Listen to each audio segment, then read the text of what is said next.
That looked amazing, and I just know where you're sitting, you can probably smell all the bacon, and who knows, I am now a little bit hungry, but if you're heading out the door this morning and it's a hungry start to the day for you, I'm sitting there right with you. So grab that cup of coffee, maybe get yourself a donut on the way to work. It's Friday, and the past 2 days you may have been blaming it on the rain while you haven't been outside, but certainly not looking like that with our forecast today. So as you head out the door, we've got plenty of sunshine, but you need to grab the jacket. 30s on the way to work, then heading home, we've got mid-50s, but continuous clear skies, so a little bit different from what we saw the past 2 days. Across the area right now, we're seeing temperatures this afternoon, 57 in Boise, 58 in Idaho City, and 51 in Stanley. So it is going to be a chilly day ahead of us. It's pumpkin spice latte weather. That's my favorite part about fall, is that it's pumpkin spice latte weather. But let's talk a little bit about what our next season's going to look like, so winter. So taking a look at our La Nina pattern, it's possible we could see this develop by the end of November. If it does, here's what's going to happen. Those trade winds are going to increase, and because of this,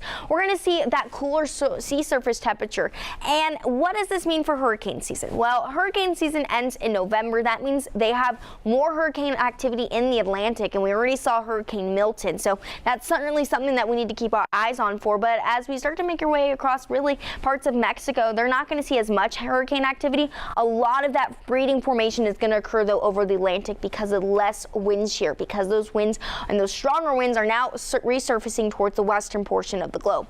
What does this mean in response for our temperatures? So in response to this, our jet stream moves further north. As it does, that's going to bring on cooler than normal temperatures for La Nina year. Now, it means down south, though, they're going to be seeing those hot and muggy conditions as they make their way through the next couple of months. And we already know that they don't see much of a winter or a very great fall. Right now, I think their forecast down in Texas is about in the 80s, and we're sitting in the 50s. So that's a big difference. Now, as far as precipitation, they're going to looking at that drier than normal outlook. For us, wetter than normal. So that means we're going to see more moisture come our way, which is great for those of you who love skiing and recreating outdoors. But even this weekend is also looking pretty great. If it wanted to show up on there, maybe we can get it coming back up. Here it goes.